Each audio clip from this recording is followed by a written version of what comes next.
Good morning and welcome to our latest edition of the Business Spotlight interview series. Today, it's my great pleasure to host Jemma Simpson. Jemma is the founder of Diverse Talent here in Northern Ireland. Jemma, delighted you could join us. How are you today? I'm feeling good, Rich. Thank you so much for inviting me along. Getting to chat with yourself today.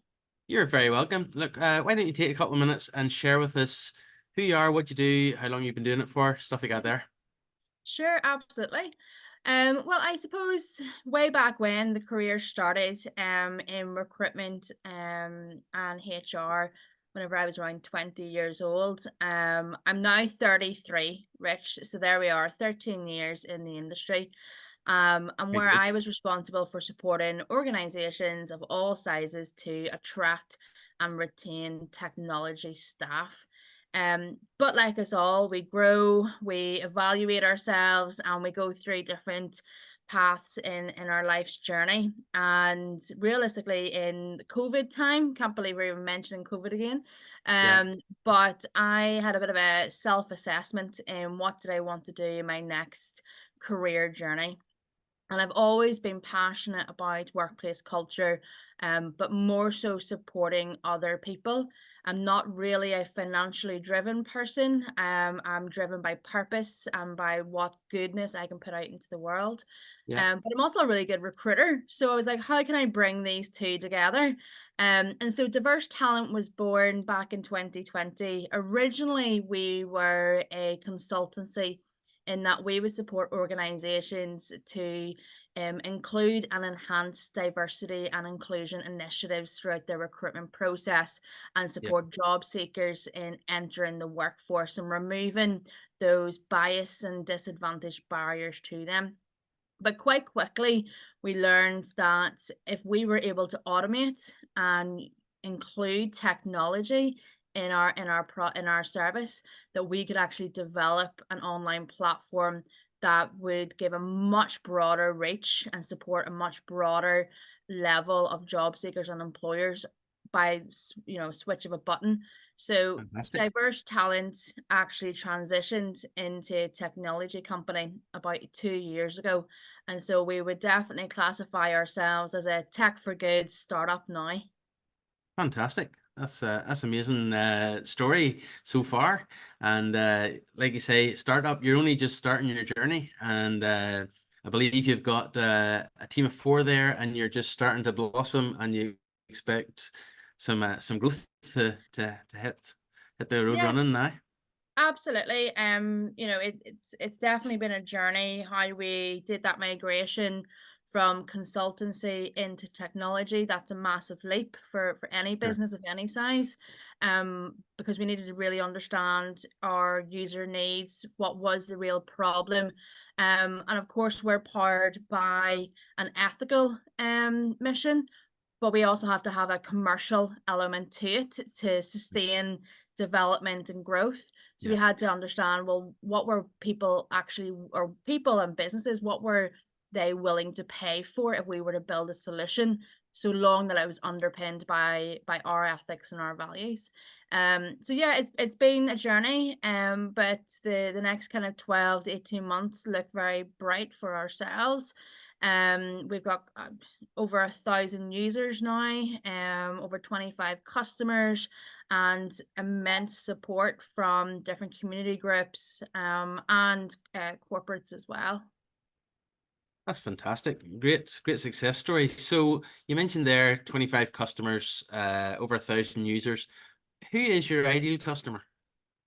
It's a great question. It's something that we're always trying to finesse ourselves because ultimately we want every employer to use diverse talent because we want every employer to make a commitment to diversity and inclusion.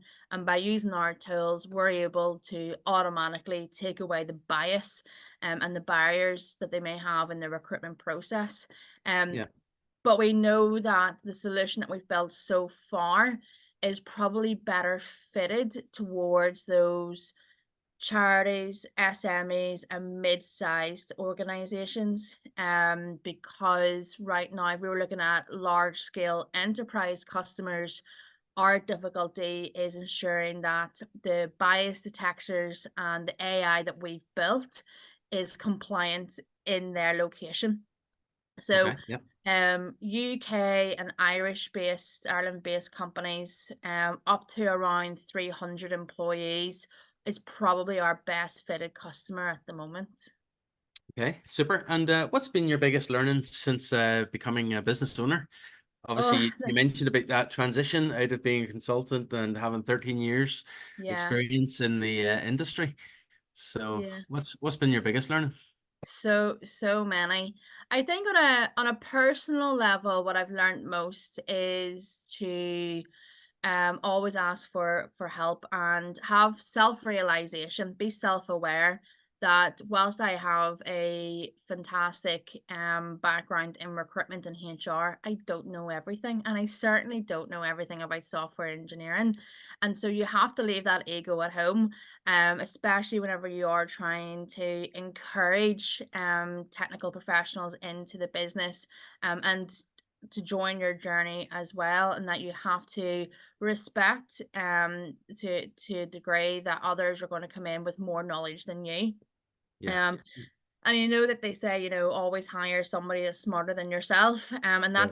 that is definitely the true point for any startup right now. Continually hire somebody that knows more than you, because that's how you're going to advance and grow. Yeah. Yeah. Yeah. You never want to be the smartest person in the room. Yeah, true, absolutely. I can't remember who it was. I think it was maybe Steve Jobs or somebody like that said, Yeah, about there's no point in hiring smart individuals to tell them what to do. yeah, You're basically hiring them to complement and absolutely. fill those gaps that you don't have. So Yeah. fantastic. When you were growing up, is this something that you always wanted to do? Having done this? um yeah, I think growing up for me, I always knew I wanted to get in to business, and I always knew that I had real kind of self-satisfaction from helping others, right? Yeah. And I've dabbled in a couple of volunteer work, and I've traveled across Southeast Asia where I've seen significant poverty, Yep. and have my eyes opened to the struggles that humans are facing across the world, to a degree, of course. But um nobody really chooses recruitment as a career. You just kind of fall into it. Mm. And that was certainly my case as well. I was working in a completely different industry.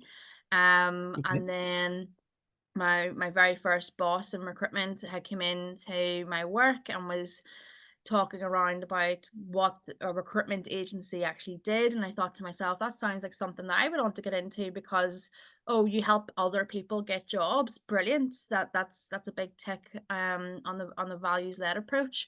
And of course, it's not recruitment agencies, and recruitment sometimes isn't like that. It's not as um as dreamy as, oh, look at us, we're really helping people, get them in the jobs. And sometimes it's more sales and KPI focused, Yeah. the tougher side of things. But I quit my job immediately and went and worked for this recruitment agency at the time. And it really did cement where I wanted to go in my adult future. Excellent. And with diverse talent, then, do you target a particular sector, or is it every sector? I know that Yeah, some recruitment agencies only target particular sectors. yeah. Because we're a platform, ideally we want all sectors to be involved, okay? Because diversity and Yeah. inclusion isn't just one problem for one industry, it's across an entire board. Because of my background in the technology sector, the vast majority of our customers are in the tech industry. But we are trying to expand that across production operatives, finance and accountancy and banking. Because if you imagine, in certain pockets of Northern Ireland, there's real multicultural workforces, in Yeah. that their first language isn't English. And that's a diversity and inclusion element. It's how do you create an environment in a manufacturing business that is welcoming and inclusive for those that aren't originally from Northern Ireland, or how do you create a friendly working environment for neurodivergent people in the banking Yeah. sector. Yep. So we really want to tap into a wide range of industries. It just so happens with my background in the technology industry that they were our first early adopters. Fantastic. Brilliant. So, what have you learned most about yourself during this journey?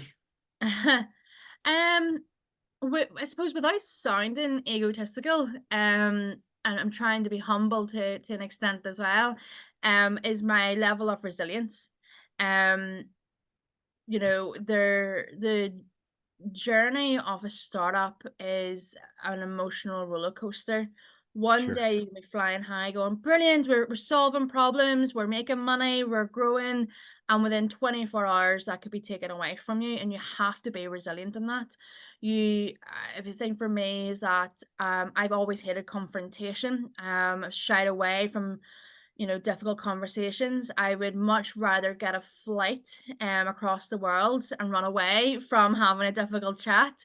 But that is now something that I have to be accustomed to. So whether that is negotiation with vendors or objection handling with customers, and taking it on the chin as well, because we Yeah. speak quite loudly about support for the LGBTQI community, for the transgender community, and we have to appreciate that not everybody matches our values and our ethos, and that's fine. We still have to respect the individuality of others.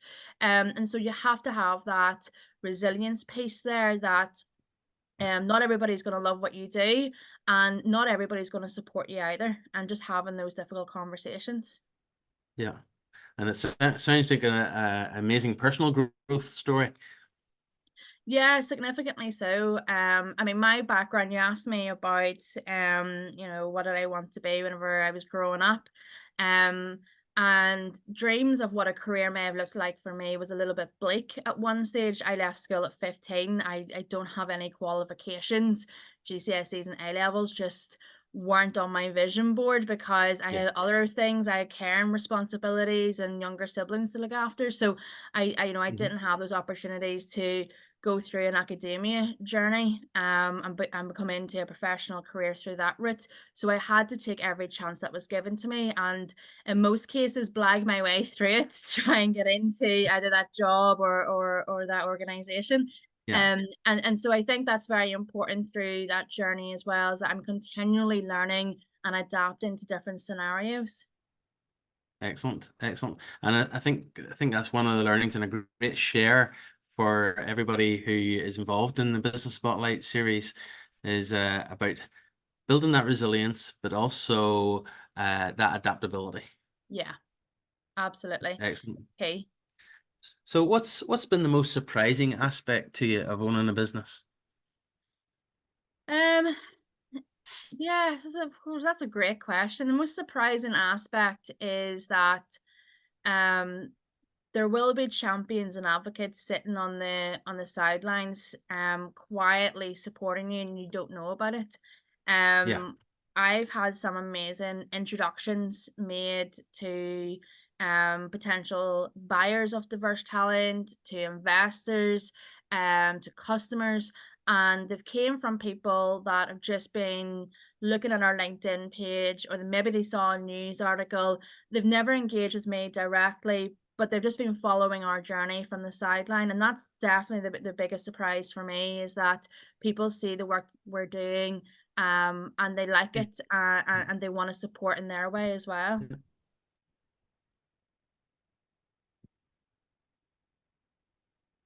Is there people that you look up to, or is there a company, or uh, could even be nothing to do with business, but just somebody else who inspires you?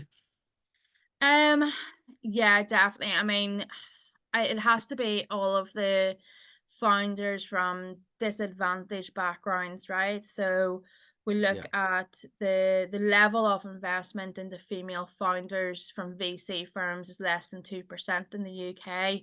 And yet we're still churning out hundreds, if not thousands, of female entrepreneurs every year that, despite the barriers put in front of them, they're driven, because they have solved problems that they're facing with a technical or whatever it might be, with a different type of solution. I was very lucky to be involved with the Princess Trust, where I was surrounded by inspirational young people, those that have came to the UK through asylum seeking routes and made a life for themselves. In their teenage years, they're learning a new language, a new culture, socializing, and still coping with post-traumatic stress disorder and the anxiety that comes from being in a war-torn country. Like, that to Sure. me is inspirational, and that's the best journey of life that anybody could talk about, because for us, we will never have that experience, hopefully. And then I suppose in addition to that, it's those people that just get up every single day and keep pushing for their dream to come true. So whether that is in business, or those that are experiencing mental wellness issues, they're still getting up every day and pushing along, and that really inspires me. I mean, God forbid, if something goes wrong with diverse talent and we have to close down the business tomorrow, I'm incredibly grateful for the amazing, inspirational people that I've got to spend my time with, Yeah. because their stories will inspire me to keep going further on afterwards. Fantastic. And in line with that, then, are there any sort of podcasts you follow or favorite books that you have that continue to inspire you or give you motivation? Oh, I'm gonna put myself to shame here, Rich. I'm definitely not a reader, right? Oh, And or podcaster either. A lot of the things that I will listen to are all for like comedy reasons, right? So okay. Yeah. it's Yeah. like general banter of Colin Geddes, or my therapist ghosted me, it's but I think that they're also important, because you need to have an outlet, right? You can't always, as a founder, you can't always just be immersed in business, business, business. You have to let loose, and you have to have a vessel in which gives you joy away from your business. And I think that's Sure. Sure. important for the power of comedy within that.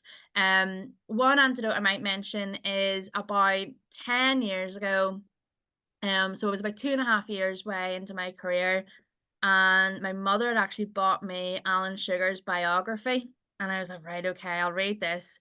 And I read it about his journey from growing up as a young Jewish boy in East London, and hustling and selling anything he could get his hands on just to make money. And it was a really good story, because it talked about his upbringing, and kind of where he was from to where he is now, and the trials and tribulations he went through. And that kind of inspired me to an extent, because I could reflect my background to his.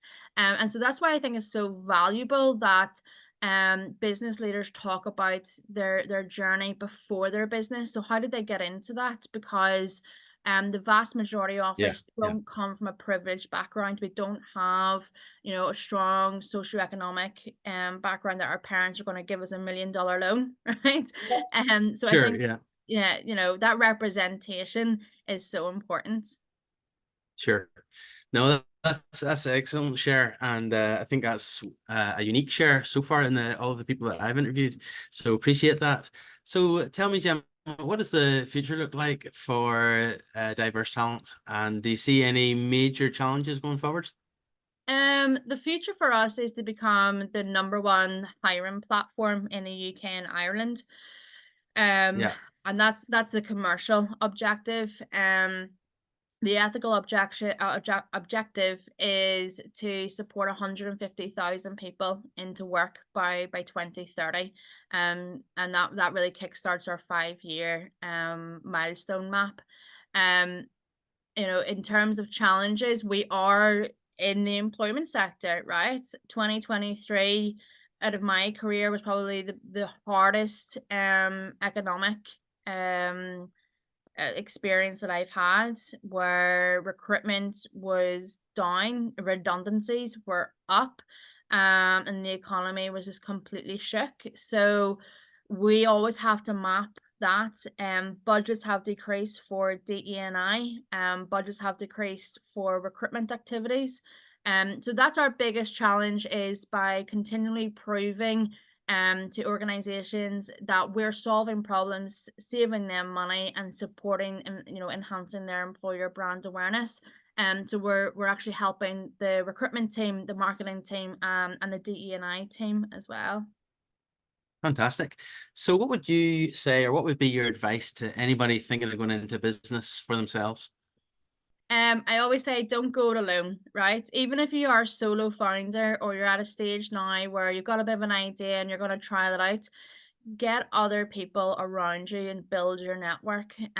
Particularly in Northern Ireland, there's a variety of different community groups in which you can access business support.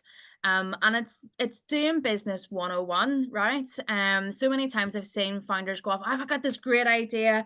I'm going to create a LinkedIn page and a Facebook page and do loads of marketing and see if it sticks. But actually, what you really need to do is market data analysis. So is there competitors out there? Just because you haven't been able to find any on Facebook or LinkedIn, there may be, competitors in America that already have the business plan mapped out for you that you can just take into your own business. And then having your financial forecasts, building out an Excel spreadsheet. So making data-driven decisions is absolutely key, as well as having a network of people around you for support. Brilliant advice, Gemma. Look, really appreciate that. And I know that you're very young as it is, but Thanks. if that's obviously a comparative statement with an old bald guy like me, but if you could take the clock and wind it back a few years to say when you were 18, Yeah. what's the best piece of advice you would give the 18-year-old Gemma? I was actually asked this question yesterday, funny enough. Oh wow. Whenever I was at a school in Belfast talking to year 13 pupils. Yeah. Um, my if I was able to talk to my 18-year-old self, it would be, don't worry, everything is going to be fine. I feel like I was riddled with anxiety and definitely mental health issues in my late teens, early 20s. Yeah. And I wish I could go back in time and say everything will work out. Whatever you're stressing about right now is nothing. You're gonna have a terrific career ahead of you. And just to stay on the straight and narrow as well. Have that goal in front of you, and you will achieve it. Excellent. Great share. And look, Gemma, it has been wonderful spending time with you Yeah. on today's interview. Really appreciate your time and investing not just your time, but also your experience and the nuggets of wisdom with our community. And really appreciate it. Really wish you every success going forwards and such a worthwhile endeavor, and continued success. Thank you so much, Rich. I really appreciate you having me on today. You're very welcome. Look, thanks again, and we'll talk soon. Brilliant. See you now. Bye.